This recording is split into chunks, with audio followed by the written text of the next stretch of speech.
વિદ્યાર્થી મિત્રો નમસ્કાર। આજે આપણે ધોરણ 11 માં બીજું ચેપ્ટર કંપની સેક્રેટરી વિશે અભ્યાસ કરીશું।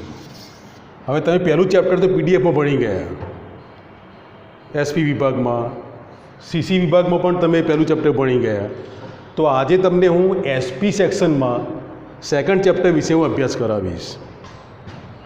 હવે કંપની સેક્રેટરી એ સેક્રેટરી એક પ્રકાર છે, સમજી લો મિત્રો।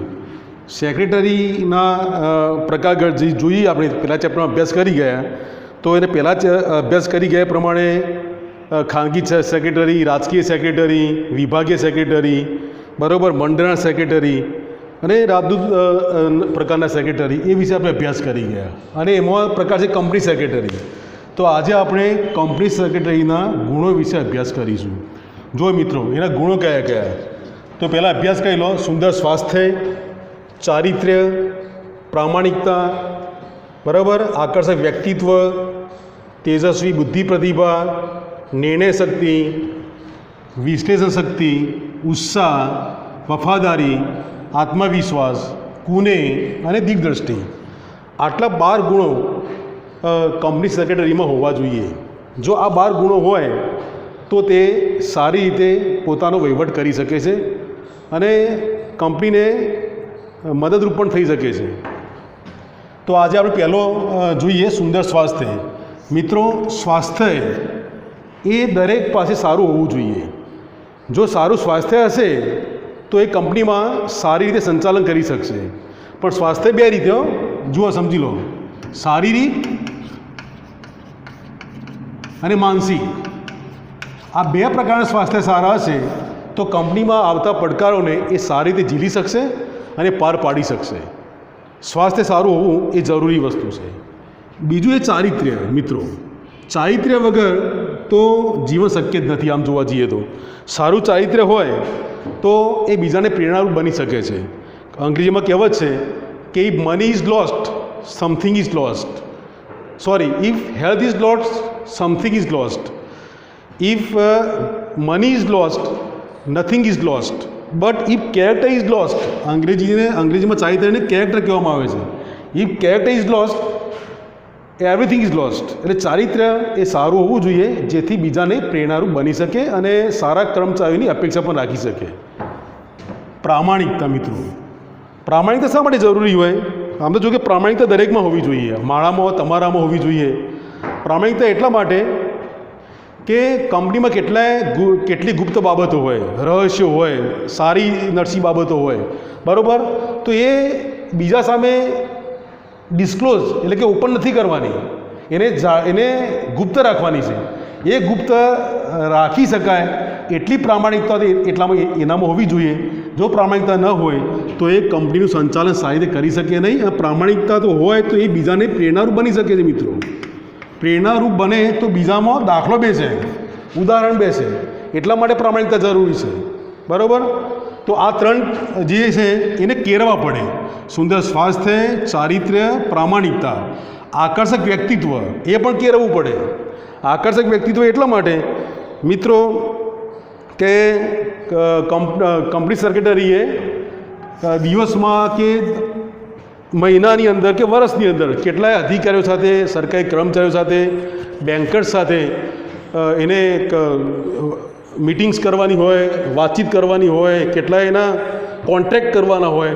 તો એ કોન્ટ્રાક્ટ કરવાના હોય, જો મીટિંગ કરવાની હોય તો તેનામાં આકર્ષક વ્યક્તિત્વ હોવું જોઈએ। આકર્ષક વ્યક્તિત્વ વગર એ શું કહેવાય, શોભે નહીં। આકર્ષક વ્યક્તિત્વ હોય તો એ બધા જોડે સારી રીતે એ બધા જ પ્રોબ્લેમ હેન્ડલ કરી શકે। એટલે આકર્ષક વ્યક્તિત્વ હોય તો કંપનીને પણ સહાયરૂપ બને છે અને કંપનીમાં પ્રગતિ પણ થાય છે, બરાબર। તેજસ્વી બુદ્ધિ પ્રતિભા। શા માટે જરૂરી છે તેજસ્વી બુદ્ધિ પ્રતિભા? બુદ્ધિ તો દરેકમાં હોવી જોઈએ। બુદ્ધિ વગર તો વિદ્યાર્થી પણ આગળ ન વધી શકે। તો બુદ્ધિ પ્રતિભાનું કારણ એક જ કે વહીવટ રોજબરોજના કાર્યો કરવા માટે। શા માટે? ખાસ તો રોજબરોજના કાર્યો કરવા માટે। કાર્યો કરવા માટે બુદ્ધિ પ્રતિભાની જરૂર પડે છે। જેમ કે રોજબરોજના હિસાબો ચેક કરવા, કર્મચારીઓ સાથે મિટિંગ ગોઠવવી, કર્મચારીઓના પ્રશ્નો હોય તો તેને સોલ્વ કરવા માટે, કોઈ મશીનરી વિભાગની કોઈ પ્રશ્ન હોય તો એને સારી રીતે ટેકલ કરીને સોલ્વ કરવા માટે અને આ રીતે ઓફિસમાં પણ એ સહાયરૂપ બનવા માટે તેજસ્વી બુદ્ધિ પ્રતિભાની જરૂર પડે છે. હવે મિત્રો આવશે 6 નંબર, નિર્ણય શક્તિ. નિર્ણય શક્તિ તો દરેકમાં હોવી જોઈએ.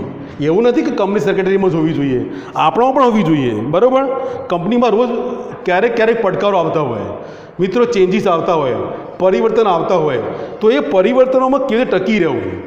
તમને એવું નથી લાગતું કે પરિવર્તન આવતા હોય ને આપણે બેસી રહીએ તો કંપની વિકાસ અટકી જાય? બરાબર, જો કંપની સેક્રેટરી કશું કરે નહીં આ બાબતમાં તો એ વિકાસ અટકી જતો હોય છે. તો એનામાં દરેક પડકારોને સમજીને, તાર્કિક રીતે વિચારીને અને જે સંચાલક મંડળ છે એની જોડે મિટિંગ કરીને બરાબર કંઈક સારું પરિણામ આવે એવું કાર્ય કરે. તો એટલા માટે એનામાં નિર્ણય શક્તિ પણ હોવી જોઈએ. જો નિર્ણય શક્તિ ન હોય તો એ કશા કામનું નથી. પછી કંપનીનો જે પ્રોગ્રેસ છે, પ્રગતિ છે, અટકી જાય, પ્રગતિ થાય નહીં. બરાબર, એટલા માટે આ નિર્ણય શક્તિની વાત કરી. આ 6 ગુણો થયા. બાકીના ગુણો જુઓ. વિશ્લેષણ શક્તિ. શા માટે વિશ્લેષણ શક્તિ હોય મિત્રો? કારણ કે કંપની હોય તો રાજકીય પ્રશ્નો પણ હોય, સમજો તમે, ત્યાં આર્થિક પ્રશ્નો પણ હોય, બરાબર, અને કાયદાકીય પ્રશ્નો પણ હોય.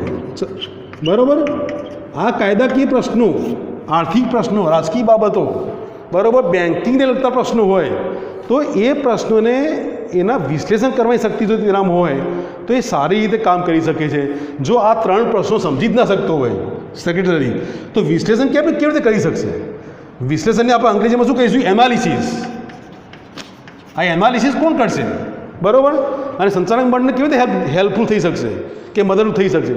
એટલા માટે એનામાં વિશ્લેષણ શક્તિ પણ હોવી જોઈએ મિત્રો, જેથી કરીને દરેક પ્રશ્નો સમજી શકે. રાજકીય હોય, આર્થિક હોય, કાયદાકીય હોય કે બેન્કિંગને લગતા પ્રશ્નો હોય કે એકાઉન્ટને લગતા પ્રશ્નો હોય તો એનામાં વિશ્લેષણ શક્તિ હોવી જોઈએ. જો એ હોય તો એ સારી રીતે કામ કરી શકે છે. જો મિત્રો ઉત્સાહ, આ વફાદારી, આ આત્મવિશ્વાસ, આ તો દરેક પાસે હોવા જોઈએ. એવું નથી કે કંપની સેક્રેટરી પાસે હોવા જોઈએ, દરેક પાસે હોવા જોઈએ. ઉત્સાહ હોય તો સારી રીતે કામ કરી શકે છે, બરાબર, અથવા તો સારી રીતે બધાને સમજી શકે છે. ઉત્સાહ હોય તો કાર્યને એ સરળથી પાર પાડી શકે છે અને ઉત્સાહ ના હોય તો કાર્યને બોજો સમજે છે. બોજો એટલે વજન, ટેન્શન ઊભું કરે છે. જો ટેન્શન ઊભું ના કરવું હોય તો એનામાં ઉત્સાહ હોય તો એ કામને સારી રીતે અને સરળ રીતે પાર પડે છે કામ, સમજો મિત્રો. અને જો આ એ કરી શકે તો કંપનીનો પ્રોગ્રેસ નક્કી જ છે. બરાબર, એ પ્રોગ્રેસ કરવા માટે પણ ઉત્સાહ જરૂરી છે. ઉત્સાહ ન હોય તો કંપનીનો પ્રોગ્રેસ થાય નહીં મિત્રો, સમજી લો. અને ઉત્સાહ તમારામાં હોવો જોઈએ. જો ઉત્સાહ હશે તો ભણી શકશો, ઉત્સાહ નહીં હોય શું કરશો તમે? બરાબર, પછી આવશે વફાદારી. મેં તમને અગાઉ પણ સમજાવ્યું કે કંપનીના કેટલાય ગુપ્ત બાબતો હોય, બરાબર, ઘણી બધી સિક્રેટ મેટર હોય. સિક્રેટ મેટર હોય એટલે એ સિક્રેટ મેટર હોવાથી બરાબર એ બીજાને કહેવાય ન હોય. વફાદારી તો આમ તો ઘણી બધી બાબતોમાં લાગુ પડે છે, બરાબર. જ્યારે પોતાની ડ્યુટી બજાવવાની હોય તો એમાં વફાદારી હોવી જોઈએ. સંચાલક મંડળને કશું બાબત જણાવવાની હોય, સારી નરસી, તો એમાં વફાદારી હોવી જોઈએ. અને કેટલાય સિક્રેટ બાબતોને જાળવી રાખવાની, મેન્ટેન કરવાની હોય, બરાબર. એને બીજાને કહેવાનું નથી, ડિસ્ક્લોઝ નથી કરવાની. ડિસ્ક્લોઝ કરવાથી પ્રગતિ અટકી જાય છે પ્રોગ્રેસ કંપનીનો. તો એટલા માટે એમાં વફાદારી પણ હોવી જોઈએ મિત્રો. વફાદારી વગર શક્ય જ નથી આ બધી બાબતો. હવે આવશે આત્મવિશ્વાસ, કોન્ફિડન્સ મિત્રો. આપણે અંગ્રેજીમાં આને સેલ્ફ કોન્ફિડન્સ કહીશું. સેલ્ફ કોન્ફિડન્સ હોય તો એ દરેક બાબતોને તાર્કિક રીતે અને જેને કહેવાય ટેકલ કરી શકે છે દરેક બાબતોને. અને એ આત્મવિશ્વાસ જો એ ખોઈ બેસે તો જીવનમાં અને એની કંપનીમાં પણ એ પ્રોગ્રેસ કરી શકે નહીં. અને કેટલી ગૂંચવણો આવતી હોય કંપનીમાં, રોજબરોજ કેટલી ગૂંચવણો આવતી હોય, એ પછી આર્થિક હોય કે કોઈ કાયદાકીય બાબતો હોય, તો એ કાયદાકીય બાબતોને સોલ્વ કરવાની એનામાં આત્મવિશ્વાસ હોવો જોઈએ. નેગેટિવ જો વિચારે તો પ્રગતિ કરી શકે નહીં અને કશું એ સોલ્વ ના કરી શકે પ્રશ્ન હોય તો. એટલે પોઝિટિવલી વિચારવા માટે પણ એનામાં આત્મવિશ્વાસ હોવો જોઈએ, બરાબર. અને પોઝિટિવ થિંકિંગ કરે તો એનામાં આત્મવિશ્વાસ વધે. આત્મવિશ્વાસ વધે તો એ બીજામાં ઉદાહરણરૂપ બની શકે, બીજા કર્મચારીઓમાં પણ, બરાબર. એટલે ઉદાહરણરૂપ બની શકે. એટલા માટે પણ આત્મવિશ્વાસ એનામાં જરૂરી છે મિત્રો. આ બંને છેલ્લા બાકી રહ્યા એ પણ જરૂરી છે. કુને, ચપળતા, કુને એટલે સ્કિલ, એનામાં સ્કિલ પણ હોવી જોઈએ, ટેકનિક્સ હોવી જોઈએ બધી, બરાબર. જો આડેધડ કામ કરશે, નિયમો વિરુદ્ધ કામ કરશે તો એ ક્યાંક અટવાઈ જશે. Company secretary. પણ જો એનામાં સ્કિલ હશે, એનામાં ટેકનિક્સ હશે, બરાબર, ચપળતા હશે, તો એ દરેક જે પરિવર્તનો આવતા હોય કંપનીમાં, પરિવર્તનો, બરાબર, એ પરિવર્તનોમાં એ સારી રીતે કામ કરી શકે. પરિવર્તન આવે, સારું આવે, ખોટું પણ આવે, બરાબર, એ સરકાર તરફથી આવે કે પછી કોઈ એવા વૈશ્વિક પરિવર્તનો આવતા હોય, તો એ પરિવર્તનોને સમજીને આગળ વધવા માટે પણ એનામાં કુને અને ચપળતા હોવી જોઈએ. મિત્રો, આ કુને ચપળતા આપણામાં પણ હોવી જોઈએ. સ્કિલ તો હોવી જ જોઈએ. સ્કિલ વગર તો મજા ના આવે ભણવાની. ટેકનિક્સ તો હોવી જોઈએ. ટેકનિક્સથી કામ સરળ થાય, બરાબર, અને ઓછા સમયમાં વધારે કામ થાય. ઓછા સમયમાં વધારે કામ કરવા માટે પણ કંપની સેક્રેટરી પાસે કુને અને ચપળતા તો હોવી જ જોઈએ. અને છેલ્લે આવે છે દિગ્દ્રષ્ટિ, 12મું, બરાબર. 12 મહિનાને કેટલા વાર હોય? તો 12. તો 12 આવા યાદ રાખો. આ ટેકનિક્સ યાદ રાખવાની. મહિનાના 12 મહિના હોય, વર્ષના 12 મહિના હોય, તો તમારે 12 ગુણ યાદ રાખવાના, બરાબર. આ સ્કિલ્સ યાદ રાખવાની.